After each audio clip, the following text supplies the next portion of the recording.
Welcome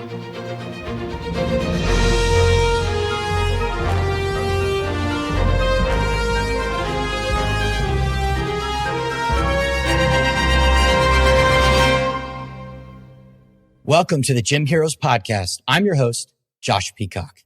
Today's show is brought to you by Gymdesk, the easiest gym management software you'll ever use. Take payments, create marketing automations, track attendance, and much more. To try the software out free, go to gymdesk.com. No credit card or painful sales call required. Okay, welcome to the Gym Heroes Podcast, Ruby. Glad to have you. Can you go ahead and introduce your background in fitness and business and let us know how you got involved with GridLeague? Yeah, so I am Ruby George. I am the co-founder and operator of the United GridLeague. I'm a longtime CrossFitter, and I kind of started out putting on CrossFit events with my brother, who's my business partner, and a group of people. And so we would put on CrossFit events back in 2011, I think we started. And then in 2014, we heard about this new sport called grid and heard about it, fell in love with it right away. And we were involved from the very beginning of the professional league when it launched. And so we were team owners. We owned my brother and I owned the Miami Surge, which was one of 8 teams in the original league. Went through that whole process with that league, which lasted about 3 seasons. And during that whole time, realized how awesome the sport was and that, we really wanted to see it succeed. And so we launched the Florida Grid League technically in 2015, but our first full season was in 2017. And we just rebranded at the beginning of this year in 2024 to the United Grid League because our growth has happened quite a bit. We're not just in Florida anymore. We actually have a global audience, so wanted to reflect that growth in the name. So now we are the United Grid League. Awesome. I'm from Florida, so I reckon there's an Orlando team. I thought that was really cool. I think Tampa had one too. That's really awesome. What makes Grid League different from the CrossFit Games as a sport? Yeah, so the main difference is that the CrossFit Games is declaring or trying to find the fittest person on earth. That's their goal. We don't care about fitness. You have to be somewhat fit to play the sport, but we are just looking, it's a game. It's like who can finish these races the fastest and who's going to win the match with the most amount of points. So it's kind of like if you think about football, you have to have a certain level of fitness to play football, and you have to be strong for certain positions and you have to run fast for other positions. But it's about the game, who's going to win the game. And that's much more what we are like. It just happens to be that we use a rig and barbells and, some of the same movements as CrossFit. So we get compared to CrossFit quite a bit, but it's actually just a totally different model and it's a totally different sport in general. Yeah. I mean, I was watching videos and I was like, this is really cool. So correct me if I'm wrong. So you have different specialists. You have calisthenics specialists. You have people that do, I think, more strongman type stuff, and then Olympic lifting. And then you move down the grid once you complete those sorts of things. Is that accurate? Yeah, there's 3 general positions in a grid match: the bodyweight specialist, the strength specialist, and the utility player. It can be something like a strongman, exclusively strongman's athlete could come in and act as a strength specialist, or a weightlifter could come in and act as a strength specialist. So it's different. We have a lot of different types of athletes in the league, and they kind of generally fall into these 3 different positions. But it really is up to the team how they use. There's teams that are mostly utility players, and there's teams that have really hyper specialists that really do 2 or 3 movements incredibly well, and they come in just for those races. So it's really the team structure depends or determines a lot of what the actual athlete's going to do, what their strengths are, and they kind of build their team depending on what that team needs and what that team makeup is. Yeah, that's cool. I think it's really cool that you can do calisthenics and powerlifting type of stuff in one event, and you can be a specialist and contribute to that. Because I've always liked both, coming from martial arts, big calisthenics interest, and then later in life getting into weightlifting. really difficult to get really good at both. It is. And that's why CrossFit is so crazy, because you have to be so good at everything. You can't have any holes. And so, one of the other differences between CrossFit and GridLeague is, if you're a weightlifter or you're a strength specialist, you don't have to do the burpees. They don't want you to do the burpees because that's not your strength, or they don't want you up on the bar doing the pull-ups and the ring muscle ups and things because that's not your strength. They want you to focus most on getting as good as you possibly can on the things that you're naturally good at. And then, if you happen to have some other skills, then that can help the team too. But it's a lot less about work on your weaknesses and way more about get as good as you possibly can on those strengths. Yeah, you can eat an entire jar of peanut butter between your boulder carries or whatever, as powerlifters do in strongman. Right, Yeah. right. So you handle events now because you work as part of operations on Grid, or actually you head up operations with GridLeague. What are the purpose for? So I'm assuming you do events outside of just the GridLeague competitions, or is that accurate? Like, do you think anything to promote it? Well, so the main events that we have now are the matches within the season. And we partner with large expos so that we're kind of, for most of the time, we're part of a larger expo. So you can go to, say, Mr. Olympia, which is in October, and we'll be there having our, regular season matches. So we also there are other types of grid events, and we've kind of experimented over the years with several of them. One is called Grid 6. We actually haven't held a Grid 6 since before COVID, and we're going to hold our first Grid 6 since COVID in November of this year. So we're really excited about that. It's an all levels way of playing grid. So, the league, the teams, there's one time a year where you can get signed, you try out, do an online combine, and then, the teams are kind of formed and then they stay the same throughout the season. This event in November will be any level. You can get just a smaller team of just 6 people. You still have the specialists. You still experience what it's like to play grid, but it's not quite the intensity or the skill set needed for the regular league. So we're really excited because we haven't done, an event outside of like the actual matches in a really long time. But again, it's kind of like, the market's been asking for it. People miss the Grid 6s. They miss the opportunity to play. And it's a really good way to introduce the sport to a lot more people. So we're really excited about that. Great. So how do you mentioned that you usually embed it as part of a larger expo, which seems to me like a clever and really useful thing to do for the visibility of the sport. How do you design events so that they align with the business, your business rather, while also serving the audience and the attendees? Yeah, events are really hard. If we've learned one thing over the years, we've been planning events for over 10 years, and I worked in, fine dining and catering, and I've worked in kind of like that event structure for a long time prior to even fitness events. So I have a lot of event experience. And events are just plain old hard, especially when you want to do it in a way that doesn't, just completely blow the budget, and you want to have a really good experience for the athletes and the people that are there, and also provide a lot of value to your partners and your sponsors, and also not break the bank. It's really, really difficult balance. So, I think for us, it's starting with that athlete experience or the player experience, and thinking about how we want that to go, thinking through all of the details. We have timelines down to the minute for a 12-hour day. And so that's one of the strengths that we have, is that we started really slow with GridLeague, and just, the first year or two was just figuring out how do we put these events on really well. And then once we got that down and saying, okay, we've got the staff, we know the staff know what they're doing on how to run these events and do them on time. Then we started adding on, the extras like the live streaming and the bringing in the partners and providing value to them and things like that. So I think that's honestly the biggest thing, is like, if you're going to start small, just focus on the experience and then build up, instead of trying to, look at like the Wadapaloozas or, even gym competitions that have been going on for year over year over year.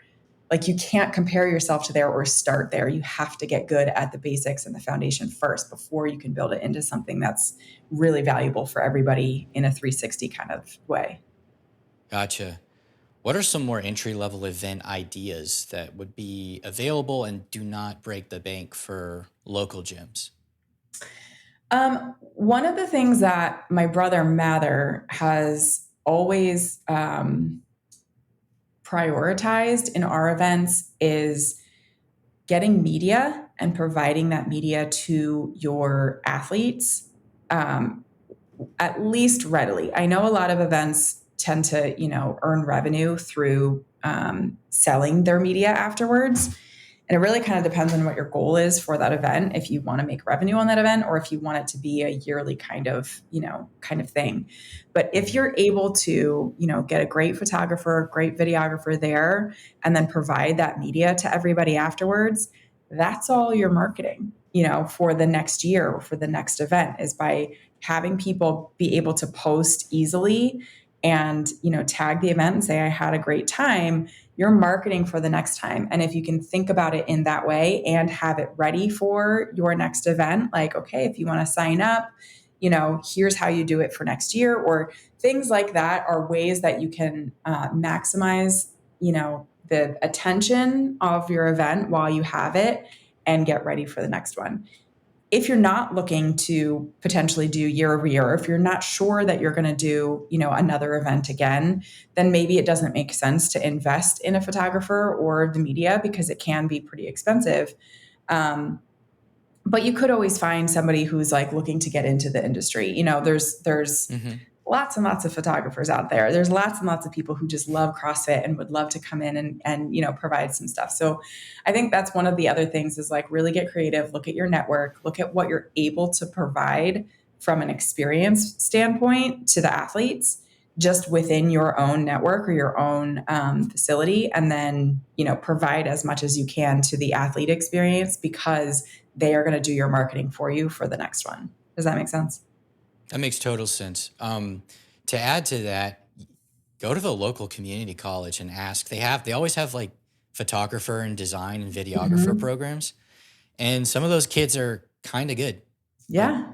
They're just trying to get the we've had a recognition. designer, the GridLeague. We've run an internship program with several Florida colleges for the past few years.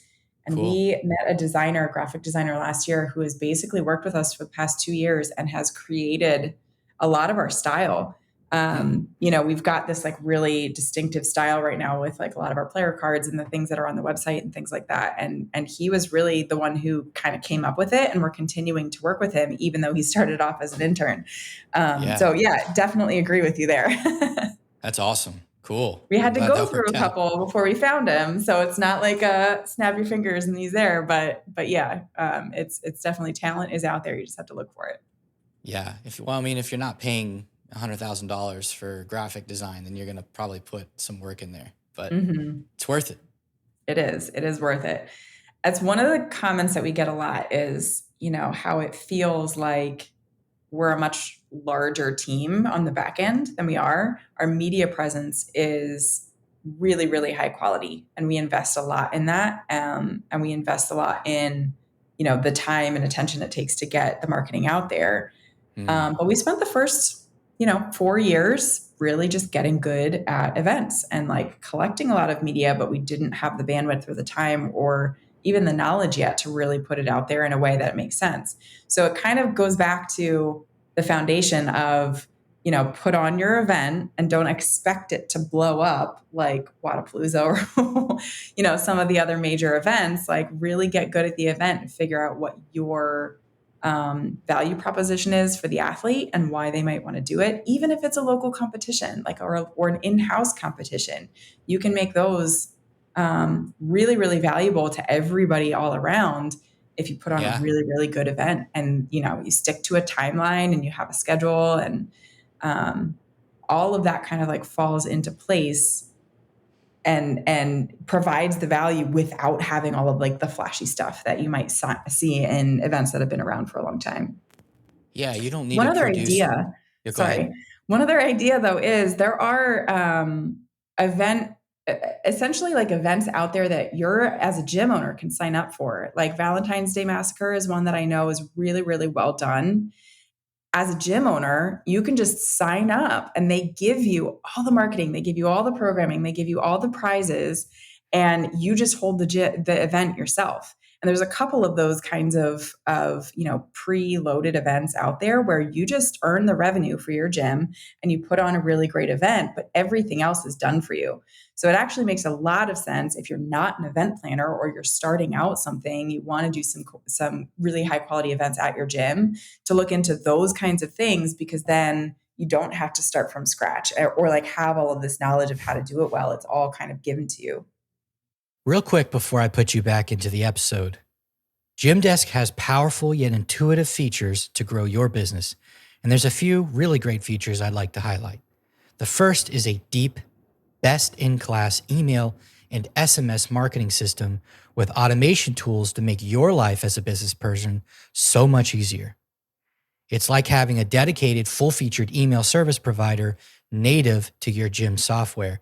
We're really proud of it, and it's something that we've recently overhauled. And in addition to all the stuff a good management software should do for you, like member management, attendance, booking, scheduling, and reporting, you can set up an easy, simple, attractive point of sale system to sell merchandise in person or through your website with just a few clicks. And if you like to provide members-only content, we have a content management system that lets you choose who can see what content and when, all visible from a member's web portal and the Gymdesk user app. So give your gym the lift it deserves. Go to gymdesk.com or click the link in the description. Yeah, that's awesome.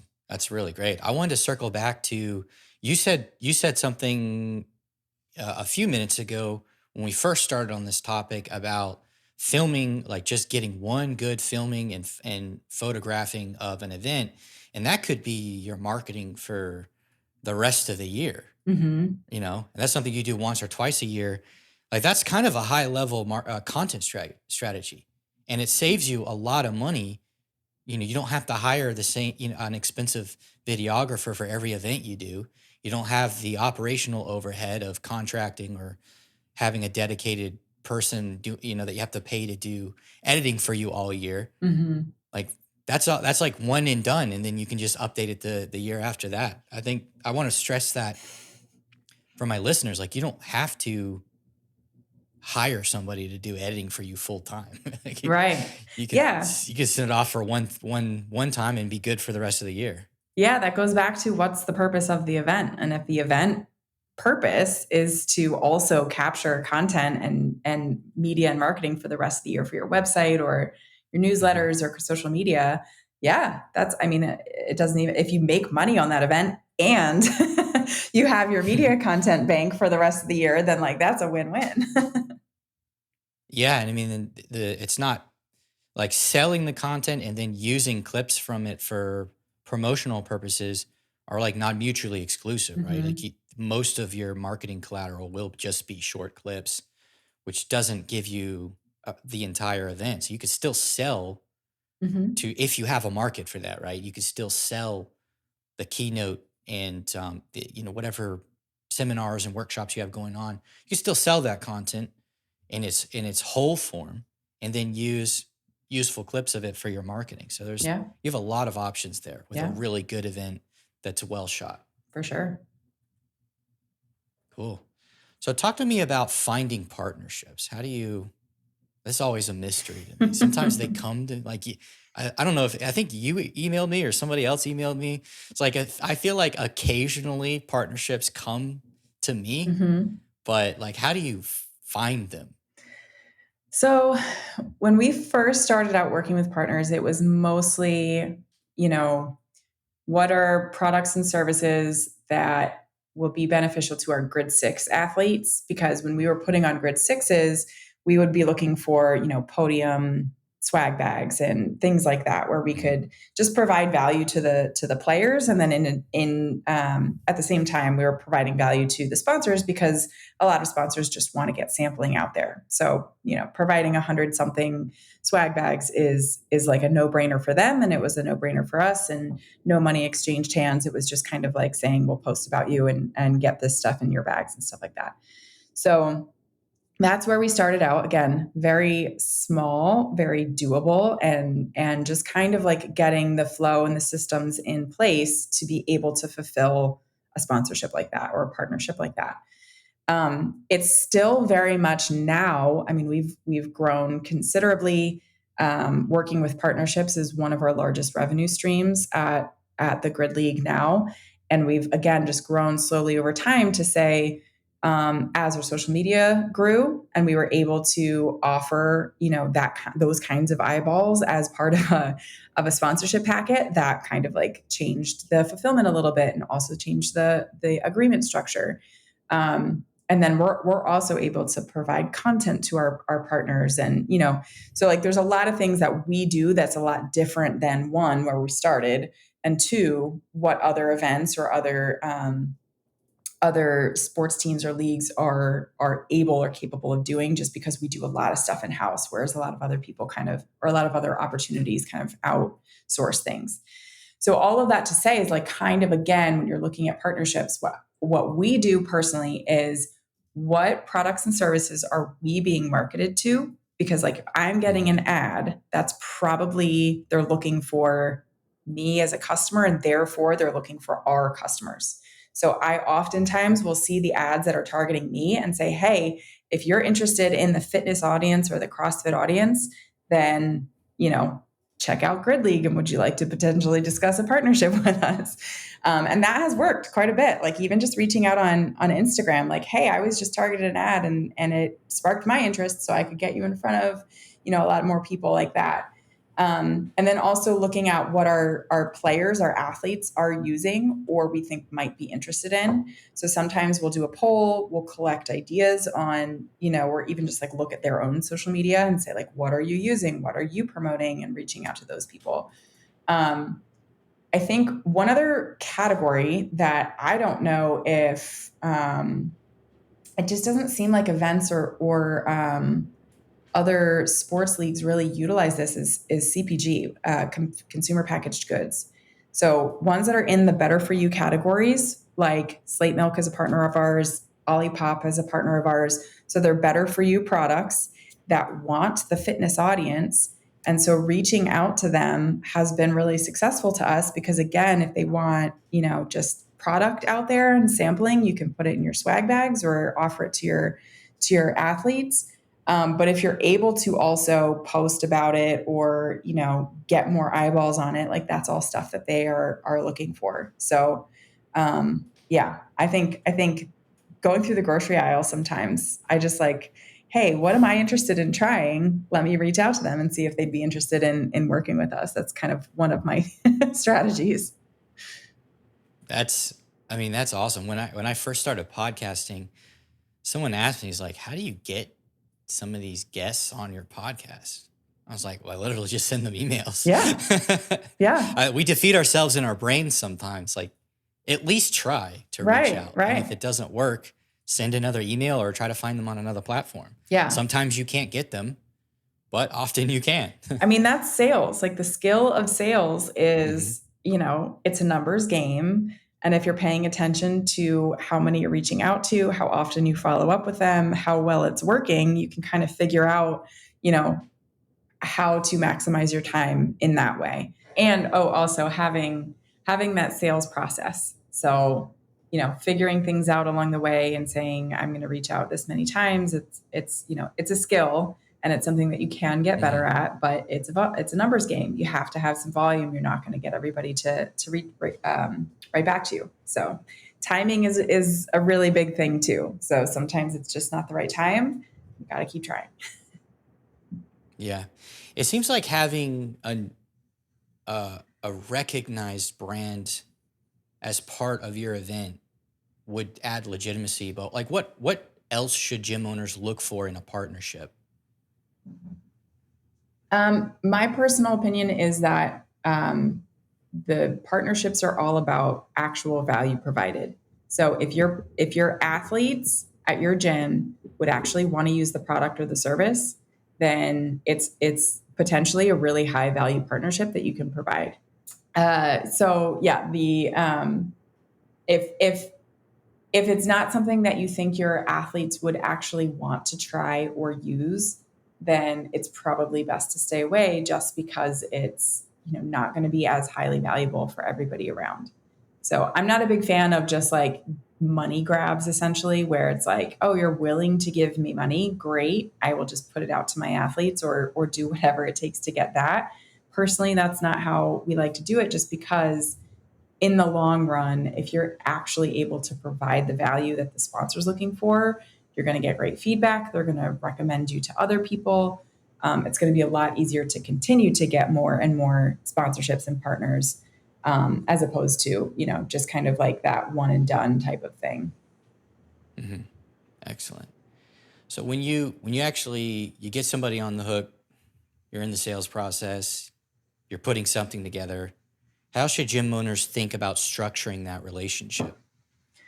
I think the best piece of advice I can give is just really treat them like a real person. So whoever you're creating that relationship with, if you have a contact at a company, then they are a real person and can either, talk great things about you, or be like, man, it wasn't really worth it. So if you can genuinely create relationship and genuinely care about what they need out of the partnership, that is the best advice I can give. And a lot of times it's just starting out with, you're sending me X amount of product. Here's what happened to that product. Sending them a report after the event and saying, we handed them out in this many swag bags. We gave away this many to spectators. Here's some feedback I got along the way, and things like that. Because a lot of times I've heard from partners of us say, yeah, we'll send out product to an event and then we just never hear from them again. So like we have absolutely no idea if that product even got to the people that it was supposed to. And so being communicative and following up afterwards are two things that I think are lacking. And so if you can like differentiate yourself in that way and say, I'm going to treat you like a person and I'm going to give you the more information than you're even asking for, that can go a really long way. Great. So let's say that you start that relationship, you have a good event, everything's fine. How do you maintain that partnership to ensure that both parties continue to help each other and benefit from the relationship? I think that depends again on the creating the real relationship with them. So, letting them know our event's over right now. Here are the plans that we have for the future. Checking in with them throughout the year, or, if you have like a once a year kind of event, or even once a quarter kind of event, giving yourself some sort of cadence to reach out to them and just let them know what's going on in your gym community or different opportunities that come up, or even just like, I heard this feedback that this person is still using this product even after the event, 2 months after the event. Those kinds of little check-ins can really, really help in developing the relationship along the way, so that they want to help you as much as possible because they see value in it. They're getting value out of the partnership even after the event itself. So, for me, I'm all about, I won't remember to do something unless I write it down. So I have my task list, and I personally use Asana to organize myself. The GridLeague uses Asana to organize everything. And so I have some reoccurring tasks that just, check in with this partner. I might not even be working with that partner, but there's like certain days of the month where it's like, here's, we just had our first match. Look at this, is like, a live stream that went out and it's got this many views and things are going really well. How are you doing? And it's not a copy paste. It's not a blind copy. I'm writing to you as a person. I know you, and here's what's going on with me, here, what's going on with you, and like genuinely having conversation with them throughout the year, whether or not we're in a partnership together. I genuinely try and develop relationships with people throughout our partnership, or prior to, or even afterwards, just to like really, provide value, but also just like it's fun. And I like meeting people. I like, hearing how things are going in their business. And so it's also genuine. Mm-hmm. Yeah, that's important, because so much of sales is built off of like artificial rapport building. Mm-hmm. And I can't stand emails like that start with just following up. Mm-hmm. If you send me an email like, hey, this is so and so still doing this, or this person said this, like I'm hearing stuff about your product from my people. That for me is way more compelling and Mhm. makes me feel good and confident in the relationship. Whereas, hey, just following up, how's your business going? If it's clearly AI or it's clearly Yeah. like not actually you, Hmm. sometimes I laugh at those and I'll respond and say, if you're a real person, say something back to me. And then they don't. And it's crazy because they got me to stop and read the email, but then they don't actually utilize it. So I'm not a huge fan of in the sales process. I'm not a big fan of automation. It takes a lot longer to actually write to people and say, I found you on LinkedIn. I use this product and here's what I think about it. Or this is the thing that's making me reach out to you specifically. It takes a lot longer and you can't get as much volume. But I do think that it's actually more effective in the long run. Yeah, it's more like a account-based marketing is like you can't really automate that much Mm-hmm. about it. Like it has to be tailored to the account, has to be trying to build a real relationship. Um, I think that's, it's harder, but you're going to get better results out of it, even though it's more work. For sure. And for gyms too, they have such a opportunity for, if you wholesale things in your gym, you have a fridge or you have like a little retail section or things like that. Any event that you put on can be a testing ground for what should go in your fridge, and so you can use that and say, I have Hmm. X amount of people in my gym, I'm looking for potential wholesale partners, would you send product for this event, or my 4th of July party, or things like that. And then you're providing value of like free things to your athletes to get them to come and be part of the community. And then you're also kind of testing out what products they're going to want to purchase, which is just good for you, your business, and also the partner, and also the athlete. So it all just kind of makes sense if you structure it in that way and really think about what kind of value can I possibly provide with my business. And like there's the 3 prongs: yourself, the athlete, and the partner.